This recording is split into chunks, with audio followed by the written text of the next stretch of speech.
are you enjoying your stay in the United States? Alhamdulillah, I've been loving it. The second time, okay. The second obvious question is, not so many people knew about you, but it seems over the last few days you became very popular. How do you feel about it? But I imagine speaking to my late grandfather. I can almost see him standing there saying to me, "Who told you to look at your feet? You come from a long line of generations that preserve dignity despite occupation. You pick your head up, you hold your head high, because we are not short of heroes. Our heroes wore Congo on their feet. They brushed teeth with softwood. They took shoes off when they entered the home. No, maybe they didn't look like heroes from TV, because maybe they were not knighted but unappreciated when they worked 4 to 12, 6 to 2. Maybe they didn't work 9 to 5, but we saw their double lives." So when they tell me that my profile is like my father's, I say to them that that is my greatest blessing. Thank you.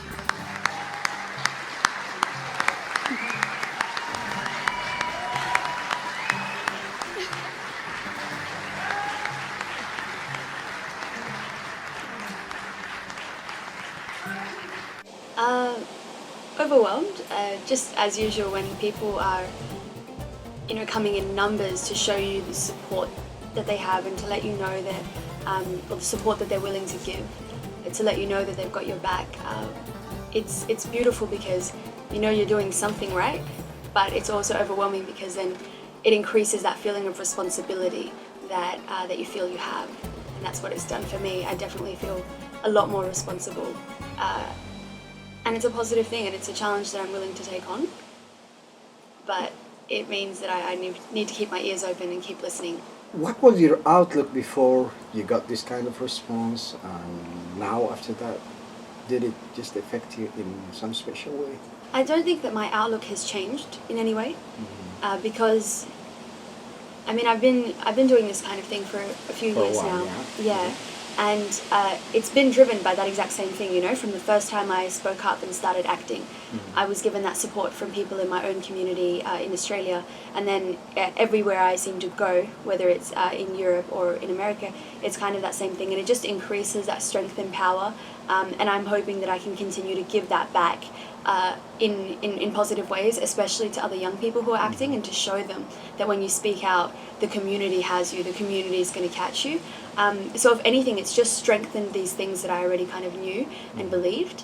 But of course it takes me a few days to recover emotionally, because it reminds you how much of this is about compassion and is about love and is about community, as much as it is about standing up for what's right. Or if anything, standing up for what's right is done. Speaking up for justice is done because of that love and compassion and everything else that we share.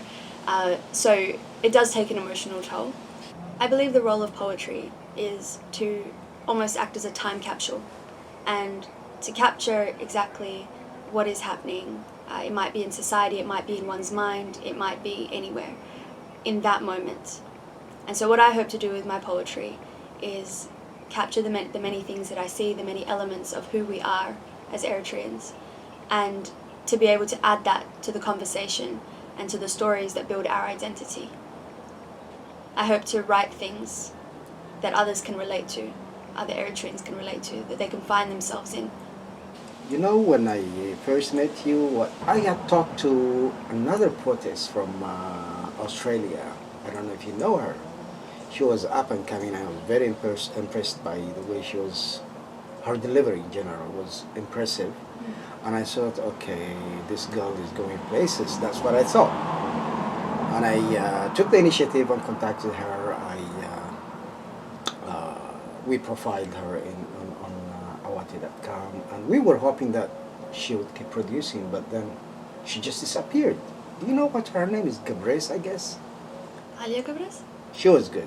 Yeah. Very strong delivery. And I liked her, and I was hoping that she would continue doing that, but she just disappeared. When I saw you 3 years and a half, I said, okay, this is just a wave, and she would just come out of it and drop it. So I am pleasantly surprised that you kept producing and you kept it I hope you don't stop anytime now. What do you want to achieve, Calvin, in regards to the Eritrean community? In regards to the the American community, this place has already brainwashed me. In general, the reason that I began writing poetry was to process my own thoughts and to develop an understanding for myself of all of these things that I see, things that I hear, things that I experience. And when I started performing, it was to be able to share those stories of those things that I have learned. When I started publishing, it was because I recognized the importance of actually documenting our stories, because it's through stories that we've learned about time and history. It's through stories that we build ourselves. So in regard to the Eritrean community, what I hope to do with my poetry is add to the literature in our communities. That we currently don't have institutions to actually maintain any literature that we've been collecting, that we've been creating. We have, everywhere I go, I'm meeting writers and poets, I'm meeting historians that should have their voices in a library of Eritrean works, right? And I guess what I'm hoping to do is add to that library, and eventually, hopefully, it can be something that we all have access to. But for now, I guess I'm trying to reach the people that resonate with my work, and hope that they can see themselves in it. Hope that young Eritreans can see how we connect to those before us. Hope to see how we connect with our culture, how we can find a way of reconciling the fact that we're so far away with something that is actually deeply within us. Does that make sense? It does, it does. I'm excited that people like you are coming out, because the disconnect between the generations is just so wide gap in between. So how could we narrow that gap, given the fact that we are scattered all over the place? I think a big part of it is really trusting young people. Because, those of us who have grown up in the diaspora now, we're not just kids. We are lawyers, like Vanessa Tahaya, who are an active part of the movement, right? We are writers, like myself. We are engineers. We are people with opinions. We are people who've been working in communities for such a long time and have experience in engaging with the Western world, as well as all of the different fragmented parts of our communities. We're such an asset, and we need to be seen as that. And therefore, giving us a little bit of trust really goes a long way. For example, my being here in America, that came from a conversation with Dr. Burhan, who's in Australia. And essentially, he called me and he said, I've been invited to this conference. This is what they're doing. I can't go. It's in 2 weeks. Will you be able to go? We're going to see if we can support you. And the reason is because we want Australian representation, and we think that you can do that. That's such a huge responsibility. For them to have trusted me to go to the other side of the world, to work with people who've been studying in these areas, the whole group in Synod, to be able to speak to yourself, they trust me to do that, right? If they didn't, then I wouldn't be here. All right. It's that simple. It also goes both ways. It shows that you're willing to work with everybody, because I see resistance from both generations. Your generation is a bit skeptical of cooperating with older generation, and the same applies to older generation. So what I'm focusing on is how to narrow that gap. I see a bit of preservation, and as you put it very nicely, because you're not more kids, you are professionals, and you should be treated as such, as adults, as equals. And that I see it lacking in the way we treat the younger generation. I see that. And I also, on the other side, I see that the young are more independent, but they lack in that respect. Something which is not being done in a very diplomatic way, in a very smooth transition, because it's natural that generations take after each other. That's natural. Nobody can stop that. So I see these problems from both sides. It's not one side is wrong, the other side is right. That is one. And the second thing that I see is that the young generations, they're too much engulfed into their day-to-day life, which is natural wherever you are. Our generations, we are preoccupied. We are just obsessive with what we do. This struggle has just destroyed our lives. Do you think the younger generation recognize this? I think they absolutely do recognize this. But I think that the conversation in which elders often have this conversation is not in one that invites young people to understand that this is also part of their story. I think, and this is a broad generalization, this is not to say that this is how everyone does it. If we continue to talk about the struggle as something that has only really destroyed the lives of the generation before us, then we risk making young people feel as though it's not their struggle, it's your struggle, right? And I think that the only way that young people can take it on and not feel as though it's actually something that just takes from their day, and it's something that they're doing for something else, including the narrative, right? So I know that this affects my life, right? It affects me a lot. It may not be as much as it affected my dad. It may not be as much as it affects you. But this is actually my future that we're talking about. And if we think about it collectively as Eritreans, right, then that's the only way that we're going to make it relevant to young people. That's how I see it, because I know that I'm fighting, yes, for your generation, but I'm also fighting for my generation. I'm fighting for my brothers and sisters who are currently in Sawa and who are currently escaping. And I'm fighting so that people like myself have the opportunity to be able to go back and learn from where we're from.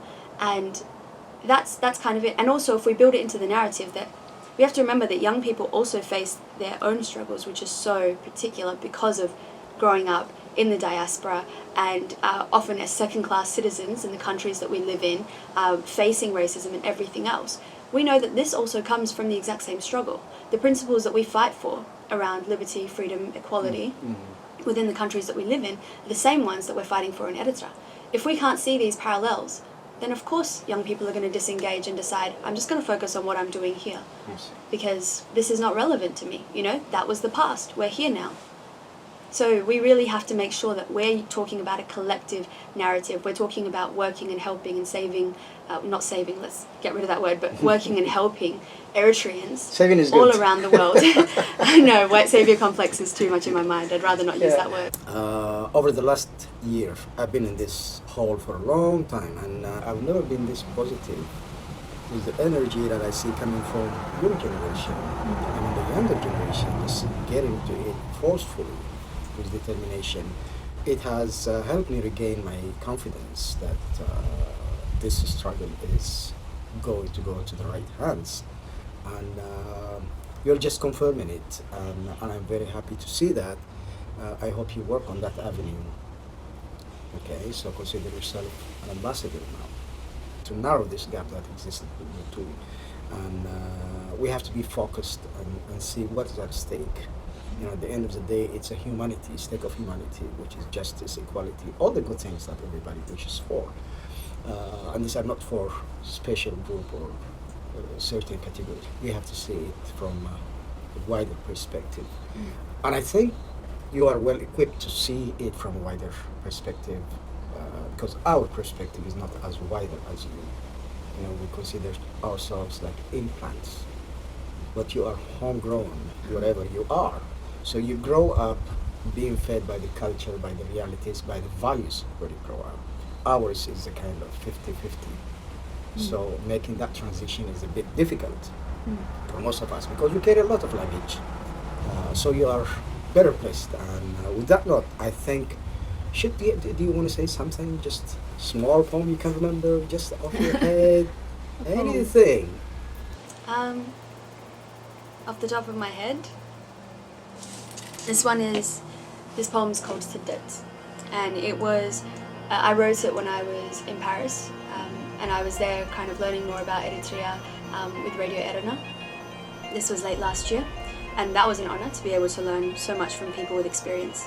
But I went to this Eritrean party And when I was there, on my way home from there, I was just reflecting, and this is the poem that came about, mainly because I saw the similarities in all the different countries of how we are and who we are. It's called Siddex. We gather in basements, community halls and cafes, reviving a place found deep in our wounds. Sip sickly sweet coffee, play the beat of our hearts through broken speakers. We ride electric keyboards through time, inhale poetry from yesterday, lead love onto the dance floor, shake the pain from our shoulders. We have come so far, yet we have not moved. Beautiful. Okay, last time I came to interview you, but you surprised me. You had an interview for me. Mm-hmm. So I said, okay, I better come next time, and that's why I'm here today. Right. But at the same time, I can't recite what I write properly. So I would ask you to read one of my old poems through your voice. Okay? Right. Yeah, that would be an honor. This poem is called Homage to Mothers by Saleh Qadi. It's a poem dedicated to his own mother, but it speaks to the way that we feel about the many generations of women in our communities, the many generations of Eritrean women. It talks about the strength, it talks about the humility, and it talks about the love that they continue to show over time. Homage to mothers. To your kind heart I pay homage. I kneel down in submission to your grace, my queen, queen of all queens. If only I could travel backwards through time, I would lie on your lap and sleep in your arms forever. What has time done to you? How could it have won when you were so enduring with the will to survive? Did you ever possess a magic power which I never knew of? Because I still remember how you walked on fire, yet with no scars on your pious feet. Feet which I wish to carry upon my shoulders, for I know how light you can be. How grateful I am for the strength you have given me, and the pleasure of feeling guarded by your shadows. Fly like a dove, walk like a lioness. I hope I deserve to be called your cub, to enjoy your holy scent, the heavenly aroma of a selfless mother. I wish to be by your side, to serve you night and day. Maybe I can pay some of what is due. I need your blessing to overcome the pain whenever we can't meet. Because I know since childhood that heaven is placed just beneath your feet.